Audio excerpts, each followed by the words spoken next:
లక్ష్మీ పద్మజ చెప్పే కథలకు స్వాగతం.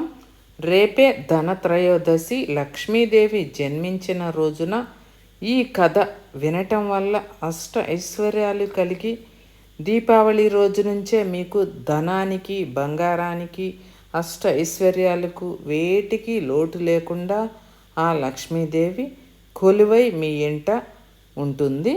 ప్రతి ఒక్కరూ ఈ ధనత్రయోదశి గురించి తెలుసుకోండి. ధనత్రయోదశి అంటే ఇప్పుడు అంతా బంగారం కొనుక్కునేందుకు మంచి రోజన్న భావనలోనే ఉండిపోతున్నారు. ధనత్రయోదశి నాడు ఏదన్నా కొత్త వస్తువు తీసుకోవటం శుభ సూచకమే. కానీ ఈ పండుగలో అంతకు మించిన విశేషాలు ఉన్నాయంటున్నారు పెద్దలు. అసలు చాలా ప్రదేశాల్లో అయితే దీపావళి పండుగ సంబరాలు ధనత్రయోదశి నుంచే మొదలవుతాయి. లక్ష్మీదేవి పుట్టినరోజు సంపద. ధనత్రయోదశి నాడే లక్ష్మీదేవి క్షీరసాగర మదనం నుంచి ఉద్భవించిందంటారు. అందుకే లక్ష్మీదేవి ఆవిర్భావానికి సూచనగా ఆమె చిహ్నాలైన బంగారపు వస్తువులను కొందరు పాలతో కడుగుతారు. అయితే లక్ష్మీదేవి అంటే కేవలం సంపద మాత్రమే కాదు కదా. విద్య, అధికారం, కీర్తి, సంతానం, ఇలా ఈ సంసారాన్ని దాటేందుకు అవసరమయ్యే సాధనాలన్నింటినీ ఆమె మనకు ప్రసాదిస్తుంది. అంతటి లక్ష్మీదేవి ఈ రోజున తమ ఇంటికి వచ్చి ఆశీస్సులను అందించాలని కోరుకుంటారు. శుభ్రత ఉన్న చోటే ఆమె ప్రవేశిస్తుంది కాబట్టి ఇంటిని శుభ్రపరుచుకొని గుమ్మం దగ్గర రంగురంగుల ముగ్గులు వేస్తారు. అమ్మవారికి తమ ఇంటికి దారి చూపేందుకు, దుష్ట శక్తులను దూరంగా ఉంచేందుకు నూనె దీపాలను వెలిగిస్తారు. కొందరైతే అమ్మవారిని లోపలికి ఆహ్వానిస్తూ కుంకుమ, బియ్యపు పిండితో కలిపిన చిన్న చిన్న పాదాలను ముద్రిస్తారు. ఇక లక్ష్మీదేవిని ఆరాధిస్తూ భజనలు చేయటం, పాటలు పాడటం సరే కదా. లక్ష్మీదేవి సంపదను అందించే తల్లి కాబట్టి ఈవేళ వెండి ఆభరణం వంటి ఆభరణాలను కానీ, ఇతరత్ర కొత్త వస్తువులను కానీ తీసుకోవటం శుభం అని నమ్ముతారు. అయితే విలువైన వస్తువులే కొనాలని కానీ, ఏ వస్తువు అన్నా కొని తీరాలని కానీ ధార్మిక గ్రంథాలలో ఎక్కడా కనిపించదు. గోమాత కూడా లక్ష్మీదేవికి ప్రతిరూపమే కనుక చాలా ప్రాంతాలలో ఈ రోజున గోపూజ చేసే సంప్రదాయం కూడా కనిపిస్తుంది. ఇక వ్యాపారపరమైన లెక్కలను చూసుకునేందుకు కూడా ఇది శుభకరమైన రోజుగా భావిస్తారు. యమదీపం ఆయుష్షు. యమునికి ప్రసన్నం చేసుకునేలా ధనత్రయోదశి రాత్రి వేళంతా దీపాలను వెలిగించే ఆచారం కూడా ఉత్తరాదిన విస్తృతంగా కనిపిస్తుంది. దీని వెనుక ఒక ఆసక్తికరమైన కథ కూడా ప్రచారంలో ఉంది. పూర్వం హిమరాజు తనయుడికి పెళ్ళైన 4వ రోజున పాము కాటుతో మృత్యుగండం ఉందని జ్యోతిష్యులు చెబుతారు. ఈ విషయం తెలిసిన పెళ్లి కూతురు ఆ రోజు రాత్రి తన ఆభరణాలన్నింటినీ రాసులుగా పోసి అవి ధగేలుమని మెరిసేలా దీపాలను వెలిగించి ఆపై కోటలో ఎవ్వరూ నిద్రపోకుండా ఉండేలా కథలు చెబుతూ ఉండిపోయిందట. రాజకుమారుని జాతకం ప్రకారం అతడిని పాము రూపంలో కాటేసేందుకు వచ్చిన యముడికి దగదగా మెరిసిపోతున్న ఆభరణాలను చూసి కళ్ళు బైర్లు కమ్మాయి. రాత్రంతా వేచి చూసినా కోట లోపలికి వెళ్ళే అవకాశం దొరక్కపోవడంతో నిరాశగా వెనుతిరిగాడట.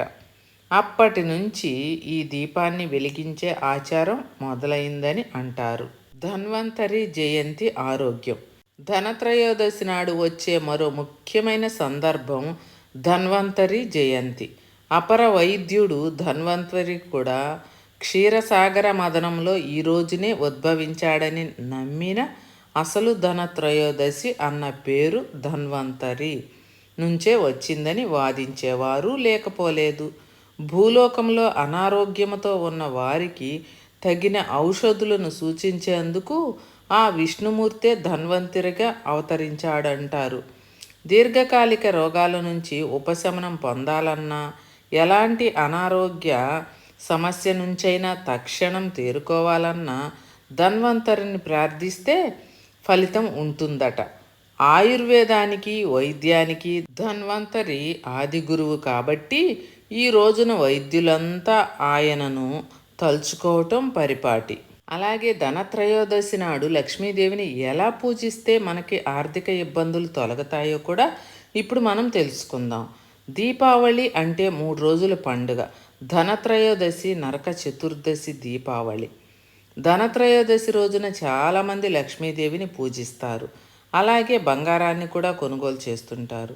ధనత్రయోదశి రోజు ఏం చేస్తే ఆర్థిక ఇబ్బందులు తొలగుతాయి, ఎలాంటి ఉంగరాన్ని ధరిస్తే ధనలాభం కలుగుతుందో తెలుసుకుందాం ఇప్పుడు. ధనత్రయోదశి ముందు రోజే కంసాలి వద్ద ప్లెయిన్ వెండి ఉంగరాన్ని తయారు చేయించుకోవాలి. ఆదివారం ఆ ఉంగరాన్ని స్వచ్ఛమైన తేనె సీసాలో వేసి దేవుడి మందిరంలో ఉంచాలి.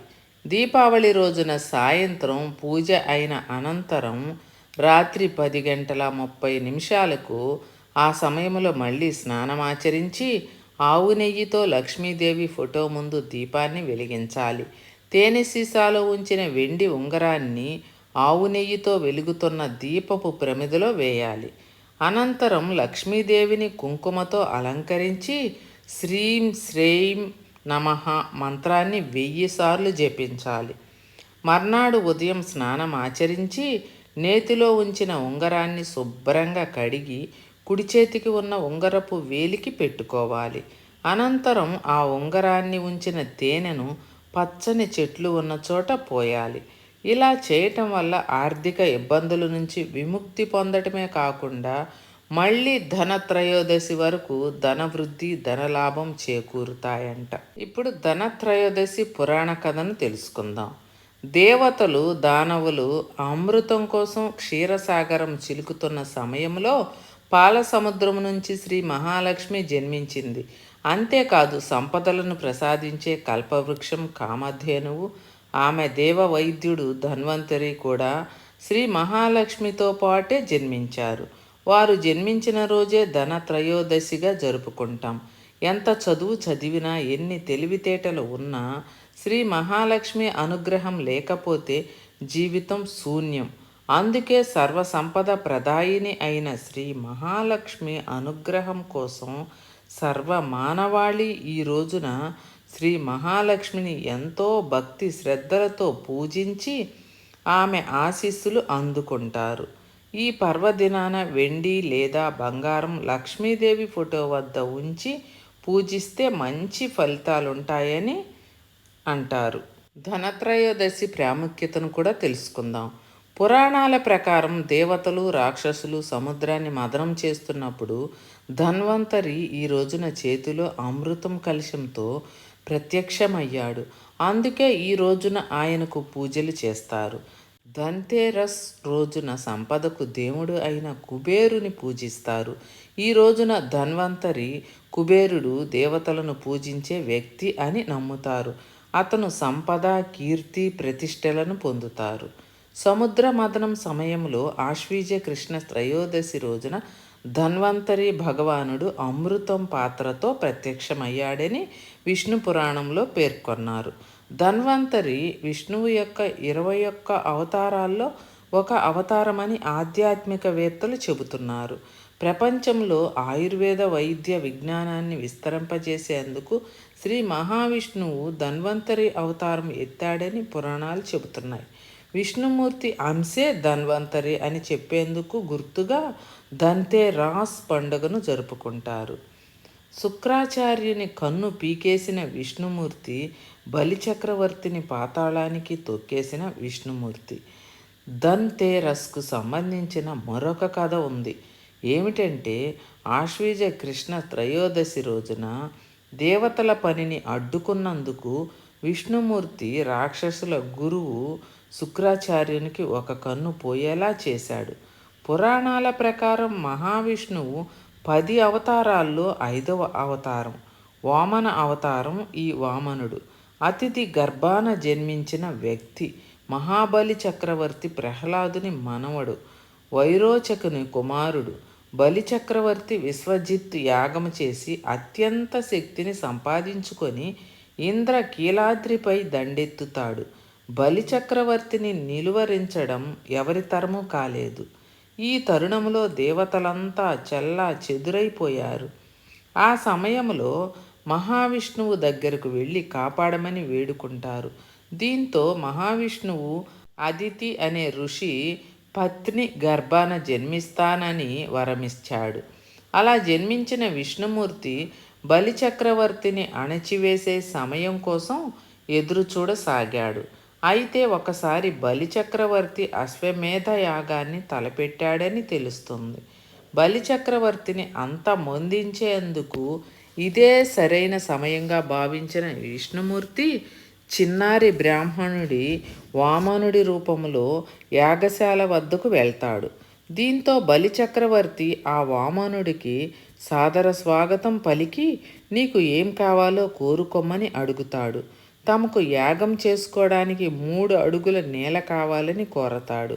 దీంతో బలిచక్రవర్తి సంతోషంగా అంగీకరిస్తాడు.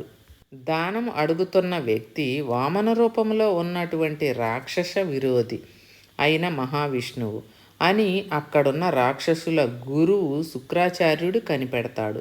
ఇదే విషయాన్ని బలిచక్రవర్తికి చెబుతాడు. కానీ అప్పటికే ఆయన మాట ఇచ్చేశానని ధనం ప్రాణం మీద వ్యామోహంతో మాట వెనక్కి తీసుకోలేనని అంటాడు. దీంతో ఆగ్రహించిన శుక్రాచార్యుడు బలిచక్రవర్తిని శపించి వెళ్ళిపోతాడు. దీని తర్వాత బలిచక్రవర్తి పాదాలు కడిగి ఆ నీటిని తల మీద చల్లుకొని వామనుడు కోరిన కోరిక మేరకు 3 అడుగుల దానం ఇస్తున్నానని ప్రకటిస్తూ కలశంతో తన చేతి మీదుగా వామనుని చేతిలోకి నీళ్లను పోసుకుంటాడు. ఆ ప్రయత్నాన్ని అడ్డుకోవాలని శుక్రాచార్యుడు కలశంలోకి ప్రవేశించి నీరు వచ్చే రంధ్రానికి అడ్డుగా ఒక కన్ను ఉంచుతాడు. ఇది గ్రహించిన వామనుడు అక్కడున్న దర్భపుల్లతో రంధ్రాన్ని పొడవగా తనకున్న 2 కళ్ళలో ఒక కన్ను కోల్పోతాడు. అలా దాన్ని కోరిన వామనుడు కొద్ది కొద్దిగా పెరుగుతూ లోకమంతా ఆక్రమించేస్తాడు. 1 అడుగు భూమి మీద, మరొక అడుగు ఆకాశం మీద వేస్తాడు. ఇక 3వ అడుగు ఎక్కడ వేయాలి అని అడుగుతాడు. దీంతో బలిచక్రవర్తి నా తలపై వేయి అంటూ తల వంచుతాడు. దీంతో వామనుడు తన 3వ అడుగును బలి నెత్తిపైన వేసి అధఃపాతాళానికి తొక్కేస్తాడు. విన్నారు కదండి, ధనత్రయోదశి కథను విన్నారు కదా. అసలు ఈ పండుగని ఎలా జరుపుకోవాలి, లక్ష్మీ కటాక్షాన్ని మనము ఎలా పొందాలి అనే విషయాలన్నీ తెలుసుకున్నారు కదా. ఈ కథ విన్నవారు అష్ట ఐశ్వర్యాలతో ధనానికి బంగారానికి లోటు లేకుండా ఆ లక్ష్మీదేవి తల్లి ఈ ధనత్రయోదశి నుంచే మీకు వరాలను కురిపిస్తుంది. అసలు ధనత్రయోదశిని దక్షిణ భారతదేశంలో కన్నా ఉత్తరాది వారే ఎక్కువగా జరుపుకుంటారండి. రాను రాను దక్షిణాది వారు కూడా ఫాలో అవుతున్నారు. బంగారం వెండి కొనుగోలు చేయటం, లక్ష్మీ పూజ చేయటం మంచిదే కదా, ఇందులో తప్పేముందని భావిస్తున్నారు. అందుకే తమ శక్తి కొలది బంగారం కొనుగోలు చేసి లక్ష్మీదేవిని ఇంటికి ఆహ్వానిస్తూ ఉంటారు. వినాయకుడు, లక్ష్మీదేవి, కుబేరుడి బొమ్మలు కొత్తవి కొనుగోలు చేసి పూజించడాన్ని శుభప్రదంగా భావిస్తారు. సాధారణంగా ఈ పూజను ప్రదోష వేళలో చేస్తారు. సూర్యాస్తమయం అయిన తర్వాత సుమారు 90 నిమిషాల కాలాన్నే ప్రదోషకాలం అంటారు. ఇదండి ఈరోజు వీడియో. నచ్చితే ఒక్క లైక్ కొట్టండి.